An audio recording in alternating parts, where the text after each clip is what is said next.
Hello, history fans. Welcome back to 5 Point Historian. Do you ever wake up and feel like you don't want to go to work? Maybe your office is too cold, or your boss is a bit difficult. Well, after watching today's video, you will never complain about your job again. Today, we are traveling back to the Middle Ages to look at the people who did the dirty work. We are exploring 5 medieval jobs that were a total nightmare. These jobs were smelly, dangerous, and sometimes truly disgusting. Let's see how our ancestors survived. Before we dive into the mud and the mystery, please like this video and subscribe to our channel. It helps us keep the history flame alive. Now let's start with the smelliest job in history. 1.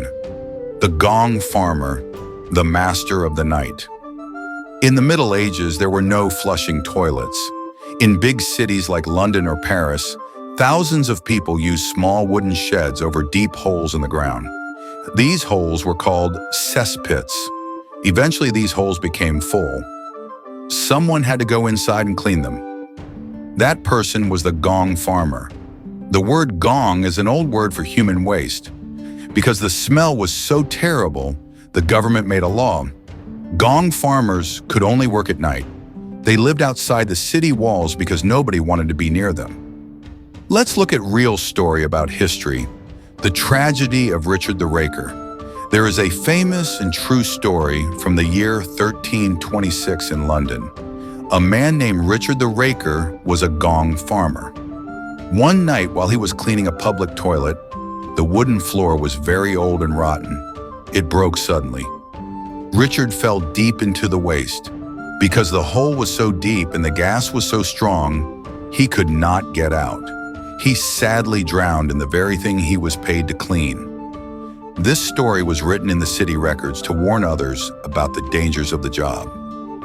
Life in the dark. Imagine your working day starts at 9 p.m. and ends at 5 a.m.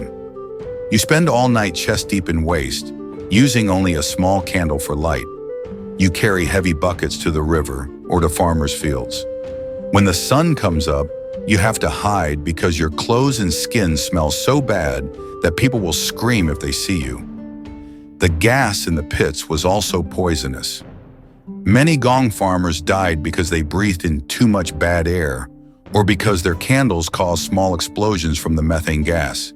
It was truly a nightmare. 2. The fuller, the human washing machine. Our second nightmare job is the fuller. Today, we use washing machines and soap to clean our clothes. In the Middle Ages, they used people. The fuller was responsible for cleaning newly made wool and making it soft and thick. But they didn't use soap. They used something much cheaper: stale human urine. The science of smell. In the Middle Ages, people realized that old urine contains ammonia, which is great for cleaning grease from wool. So the fuller would spend his entire day standing in giant wooden barrels filled with old urine and dirty wool. The real story, the walk of shame. In many medieval towns in England, there was a specific way of doing this. The fuller had to jump and stomp on the wool with his bare feet for 9 or 10 hours a day.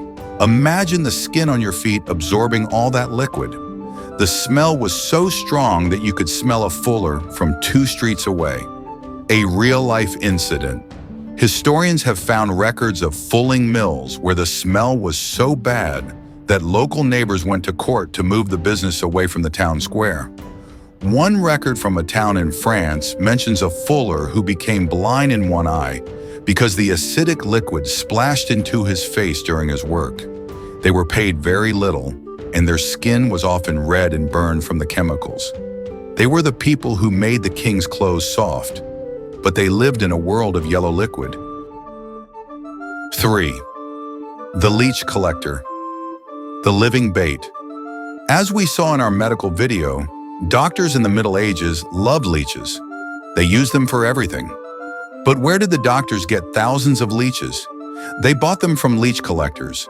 This job was usually done by the poorest women in the village. How to catch a worm. You cannot catch a leech with a net very easily. Leeches want blood, so the leech collectors used the most effective bait available: their own legs. A real practice.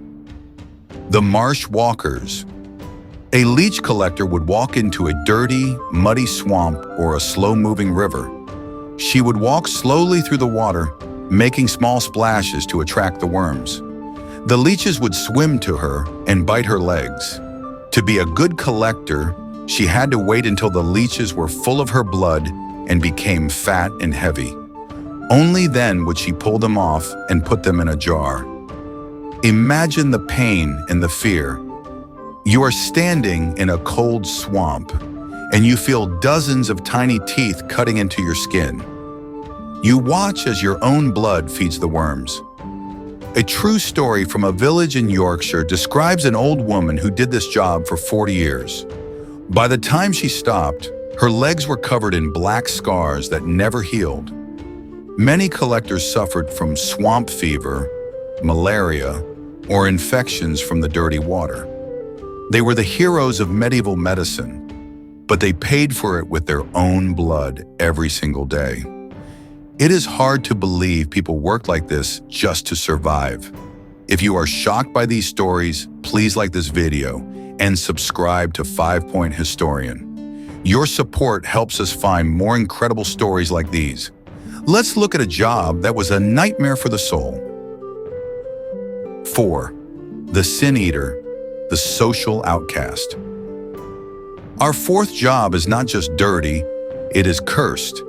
In the Middle Ages, people were terrified of going to hell. If a person died suddenly and didn't have time to confess their sins to a priest, their family was scared.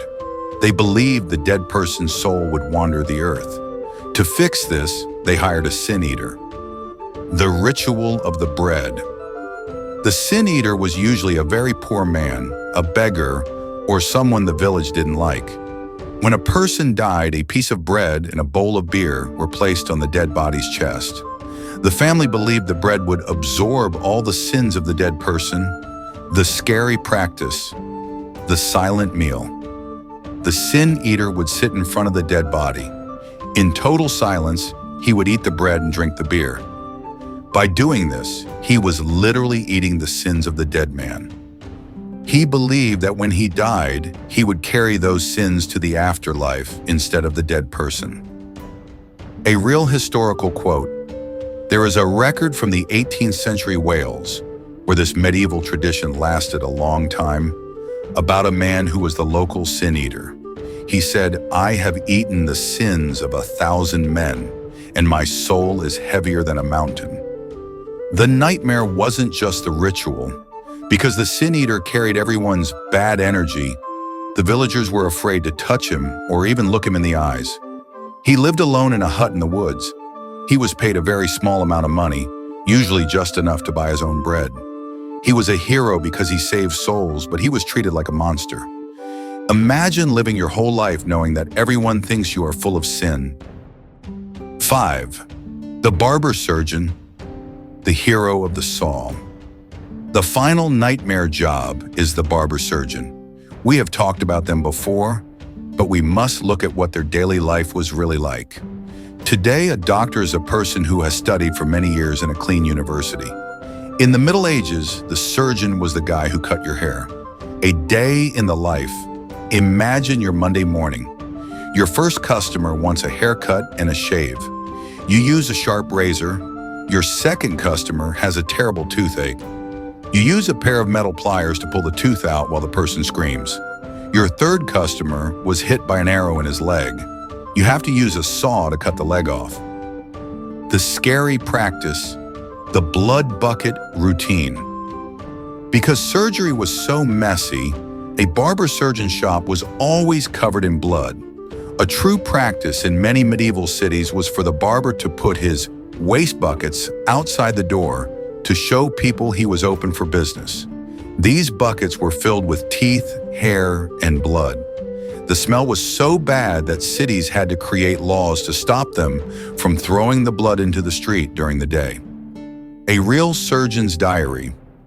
We have records from a French surgeon named Ambroise Paré. He described the mental stress of the job. He had to listen to men screaming for their mothers while he burned their skin with hot oil or iron.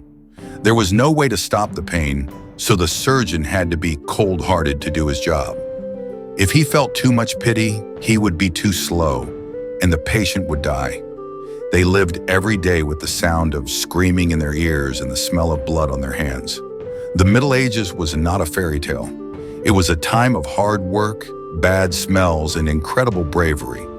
The Gong Farmers, the Fullers, the Leech Collectors, the Sin Eaters, and the barber surgeons were the people who kept society moving. They did the jobs that no one else wanted to do.